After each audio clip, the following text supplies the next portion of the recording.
ഞങ്ങളുടെ ഈ പട്ടണത്തിൽ ഞങ്ങൾക്കായിരിക്കുന്നത് ദൈവത്തെ നന്ദിയോടുകൂടെ സ്തുതിക്കുന്നു. ലോകം അതിന്റെ അന്ത്യത്തിലേക്ക് നീക്കിക്കൊണ്ടിരിക്കുകയാണ്. ഒരു വല്ലാത്ത പ്രകൃതത്തിലൂടെ മനുഷ്യനെല്ലാം പോയിക്കൊണ്ടിരിക്കുകയാണ്. സുന്ദരമായ കേരളം ഏത് മനുഷ്യനും ഇവിടെ വന്നാൽ ആകർഷിക്കത്തക്ക, അവന് ഇഷ്ടപ്പെടുന്ന തരത്തിലുള്ള എല്ലാ കാര്യങ്ങളും നമ്മുടെ ഈ കേരളത്തിലുണ്ട്. ഗോഡ്സ് ഓൺ കൺട്രി എന്നാണ് നമ്മുടെ സംസ്ഥാനത്തെ അറിയപ്പെടുന്നത്. ദൈവത്തിന്റെ സ്വന്തം നാട്.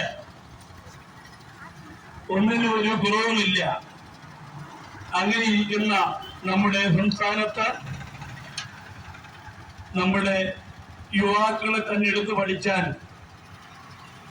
മദ്യ മാഫിയയിൽ കൂടെയൊക്കെ മുൻപോട്ട് പോകുന്ന ഒരു രംഗമാണ് നാം മനസ്സിലാക്കുവാൻ സാധിക്കുന്നത്. MDMA, കഞ്ചാവ്, അങ്ങനെയുള്ള ലഹരി പദാർത്ഥങ്ങൾക്ക് അടിമയാണ്. 2022 800-ലധികം സ്കൂൾ കേന്ദ്രമാക്കി ഇങ്ങനെയുള്ള സംഘടനകൾ പ്രവർത്തിച്ചെങ്കിൽ 2024 ആയപ്പോഴത്തേക്ക് 1487 സ്കൂളുകളും അതിനെ കേന്ദ്രീകരിച്ച് ഇതിന്റെ പ്രവർത്തനങ്ങൾ നടത്തി വരികയാണ്. നമ്മുടെ കേരള സംസ്ഥാനം ഇതിൽ നിന്ന് മോചിതരാകുവാൻ വേണ്ട എല്ലാ പ്രയത്നങ്ങളും അവർ ചെയ്യുന്നുണ്ട്. നമ്മുടെ ഭരണകർത്താക്കളെ നന്ദിയോടുകൂടി ഓർക്കുന്നു. നമ്മുടെ എക്സൈസ് വകുപ്പിനെ, പോലീസ് അധികാരികളെ ഒക്കെ, പോലീസ് ആദ്യയുടെ പ്രവർത്തനങ്ങളെയൊക്കെ ഞങ്ങൾ നന്ദിപൂർവ്വം ഓർക്കുന്നു. പക്ഷെ അതിന്റെ മറവിലും ഒളിഞ്ഞും അത് മറയിട്ടുകൊണ്ടും അനേക പ്രവർത്തനങ്ങൾ ഇന്ന് നടന്നു വരികയാണ്. ഒരു സ്കൂളിൽ യാദൃശ്ചികമായി അത് ഒരു ഇൻസ്പെക്ഷൻ നടത്തി വരുമ്പോൾ ഇങ്ങനെ മനസ്സിലാക്കുവാൻ സാധിച്ചു. പെൺകുട്ടികൾ അത് ആ കൂട്ടം കൂടുന്നു, ചിലരൊക്കെ അത് സ്കൂൾ കുട്ടികൾ അങ്ങോട്ട് കയറി പോകുന്നു. എന്നാൽ അത് അസ്വാഭാവികത മനസ്സിലായപ്പോൾ പിന്നീട് എൻക്വയറി നടത്തിയപ്പോൾ മനസ്സിലായ ഒരു കാര്യമുണ്ട്. പെൺകുട്ടികൾ മുഖേന, സ്കൂൾ കുട്ടികളുടെ പെൺകുട്ടികൾ മുഖേന ഇതിന്റെ ഡിസ്ട്രിബ്യൂഷൻ നടത്തി വരികയാണ്. പോലീസ് അത് കണ്ടെടുക്കുകയും അത് വേണ്ട ക്രമീകരണങ്ങൾ ചെയ്യുവാനിടയായിത്തീർന്നു. നമ്മുടെ ലോകം എങ്ങോട്ടാണ് മുൻപോട്ട് പോകുന്നത്? 6ാം ക്ലാസ്സിലും 7ാം ക്ലാസ്സിലും പഠിക്കുമ്പോൾ തന്നെ ഇതിന്റെ ഉപയോഗം കൂടി വരികയാണ്. എങ്ങോട്ടാണ് അത് പ്രിയപ്പെട്ടവര്, നമ്മുടെ യുവതലമുറകൾ പോലും മുൻപോട്ട് പോകുന്നത്? ഈ നാട്ടിലെ ഇത് കേൾക്കുന്ന ഞങ്ങളുടെ പ്രിയപ്പെട്ടവരോട് ഓർപ്പിക്കട്ടെ, നല്ല ഒരു തലമുറ നശിച്ചുകൊണ്ടിരിക്കുന്ന, അത് ഒരു വല്ലാത്ത അതേ കാലത്തിൽ ഫ്രീക്കുന്ന വർദ്ധിച്ചു വരുന്ന ഒരു കാലഘട്ടത്തിലാണ് നാം ആയിരിക്കുന്നത്. ഇതൊക്കെ എവിടെ ചെന്ന് അവസാനിക്കും? ഇതിനൊരു അന്തമില്ലേ? മാതാപിതാക്കൾ വളരെ താല്പര്യത്തോടുകൂടെ ഇല്ലാത്ത പൈസ മുടക്കി വിദ്യാഭ്യാസ മേഖലയിലേക്ക് അയക്കുകയാണ്. എന്നാൽ കലാശാലകൾ, കശാപ്പ് ശാലകൾ കണക്ക് മുൻപോട്ട് പോകുമ്പോൾ ഞങ്ങളെ കേൾക്കുന്ന പ്രിയപ്പെട്ടവരെ, ഇത് വല്ലാത്ത പ്രയോഗത്തിലേക്ക് കൂടി വരികയാണ്. എന്നാൽ നിന്നെ വിടിവിപ്പാൻ അത് ഇവിടുത്തെ പ്രത്യയ ശാസ്ത്രങ്ങൾക്ക് സാധ്യമല്ല. എന്നാൽ യേശു കർത്താവ് ഇങ്ങനെ പറഞ്ഞു, ഞാൻ തന്നെ വഴിയും സത്യവും ജീവനുമാകുന്നു. എന്നിൽ കൂടെ അല്ലാതെ പിതാവിന്റെ സന്നിധിയിൽ എത്തുവാൻ കഴിയുകയില്ല. യേശു ക്രിസ്തു പാപികളെ രക്ഷിപ്പാൻ ലോകത്തിൽ വന്നു എന്നുള്ളത് വിശ്വാസവും എല്ലാവരും അംഗീകരിപ്പാൻ യോഗ്യമായ വചനമാണ്. പൗലോസ് ഇങ്ങനെ കൂട്ടിച്ചേർത്തു, ആ പാപികളിൽ ഞാൻ ഒന്നാമൻ. എന്നാൽ ഞാൻ പറയുന്ന അറിയായ്മയുടെ കാര്യങ്ങള് ഗണ്യമാക്കാതെ ഇപ്പോൾ എല്ലായിടത്തും എല്ലാവരും രക്ഷിക്കപ്പെടുവാൻ യേശു കർത്താവ് ആഗ്രഹിക്കുന്നു. മറ്റൊരുത്തല്ലും രക്ഷയില്ല.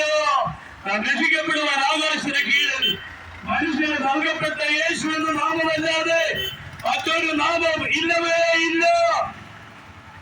ലോകത്തിലെ ഒന്നുകൊണ്ടും നിങ്ങളെ നേർവഴിയിലേക്ക് നടത്തുവാൻ സാധിക്കത്തില്ല എന്ന് ഞങ്ങൾ പ്രസംഗിക്കുന്ന യേശു കർത്താവിന്റെ ദിവ്യ വചനങ്ങൾ നിങ്ങളുടെ ജീവിതത്തിൽ മാറ്റം വരുത്തുവാൻ സാധിക്കും.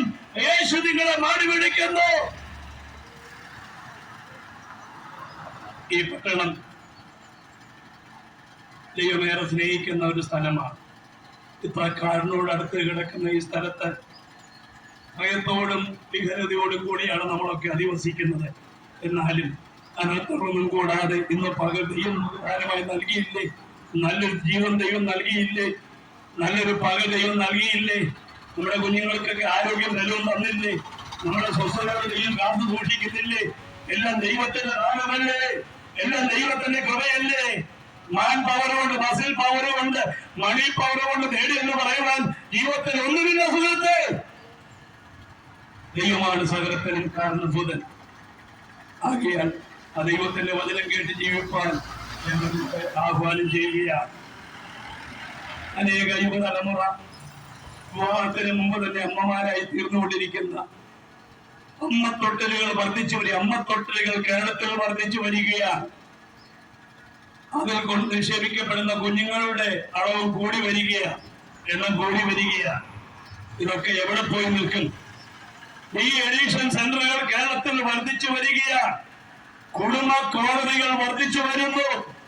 കൂട്ടുകൂടി ഇമ്പമായി വസിക്കേണ്ട നമുക്ക് കൂടുമ്പോൾ ഭൂകമ്പമാണ്.